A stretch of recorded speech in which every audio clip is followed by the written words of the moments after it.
আপনারা যারা ভোটার হয়েছেন আপনারা আপনাদের স্মার্ট কার্ড হয়েছে কিনা কিভাবে বুঝবেন, বা আপনাদের যাদের স্মার্ট কার্ড হয় নাই তারা কি পদ্ধতি ব্যবহার করলে অতি দ্রুত স্মার্ট কার্ড পাবেন। আজকের ভিডিওতে সকল তথ্য তুলে ধরবো। চলুন এখন মূল ভিডিওতে যাই। স্মার্ট কার্ড হয়েছে কিনা চেক করার জন্য আমরা সর্বপ্রথম চলে যাবো যে কোনো একটি ব্রাউজারে। তো আমি ব্রাউজার হিসেবে মাইক্রোসফট এডস যেটা আছে এটাকে সিলেক্ট করলাম। আমি এখানে লিখবো স্মার্ট কার্ড চেক। তো আমি স্মার্ট কার্ড স্ট্যাটাস লিখে জাস্ট এন্টার প্রেস করবো। এন্টার প্রেস করার পর দেখেন একটু নিচে স্ক্রল করলে দেখতে পাচ্ছেন এখানে Bangladesh NID application system smart card status. সর্বপ্রথম যে ওয়েবসাইটটা আছে আমরা এটাতে ক্লিক করব। এটাতে ক্লিক করার পর এখানে বলতেছে এনআইডি বা ফর্ম নম্বর আর ডেট অফ বার্থ, এরপর একটা ক্যাপচা আছে, ক্যাপচাটা পূরণ করতে বলতেছে। তো আমি আমার একটা এনআইডি নম্বর এবং ডেট অফ বার্থ এবং ক্যাপচাটা পূরণ করে দেখাই আপনাদেরকে স্মার্ট কার্ড হয়েছে কিনা। তো আমি আমার এনআইডি নম্বরটা এবং ডেট অফ বার্থ এবং ক্যাপচাটা পূরণ করা শেষ। এখন আমি জাস্ট সাবমিট বাটন দেখতেছেন এটাতে ক্লিক করব। সাবমিট বাটনে ক্লিক করার পর দেখতেছেন এখানে স্ট্যাটাস কমপ্লিট এবং বক্স আইডি এবং কমপ্লিট, ডিস্ট্রিক্ট, উপজেলা, ভোটার এরিয়া, কন্টাক্ট অ্যাড্রেস সবকিছু দিয়ে দিছে,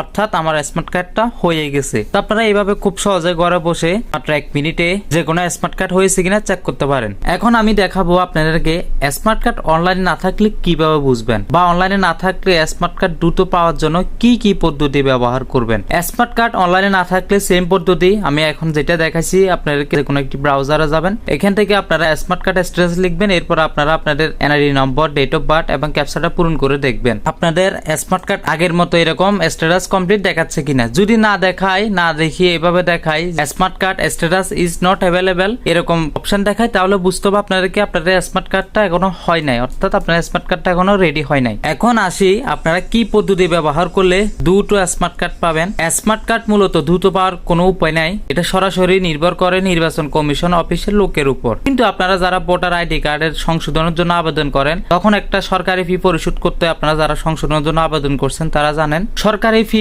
পরিশোধ করার সময় ওইখানে দুইটা অপশন থাকে, একটা হচ্ছে রেগুলার আর একটা হচ্ছে স্মার্ট কার্ড রেগুলার। তো আপনারা যদি স্মার্ট কার্ড আর্জেন্ট চান সেক্ষেত্রে আপনারা স্মার্ট কার্ড রেগুলার ফি পরিশোধ করে দেখতে পারেন স্মার্ট কার্ড তাড়াতাড়ি আসে কিনা। আসলে আমি এই বিষয়ে পুরোপুরি শিওর না, তবে আপনারা চাইলে রেগুলার স্মার্ট কার্ড ফি পরিশোধ করে দেখতে পারেন। আর না হলে যদি আপনারা স্মার্ট কার্ড প্রয়োজন না হয় তাহলে আপনারা রেগুলার যেটা আছে নরমালি ওইটাতে ক্লিক করে সংশোধনের জন্য টাকা পরিশোধ করতে পারেন। যাদের স্মার্ট কার্ড হয় নাই ভিডিও শেষে তাদের জন্য একটা খুশির সংবাদ আছে বলছিলাম। খুশির সংবাদটি হচ্ছে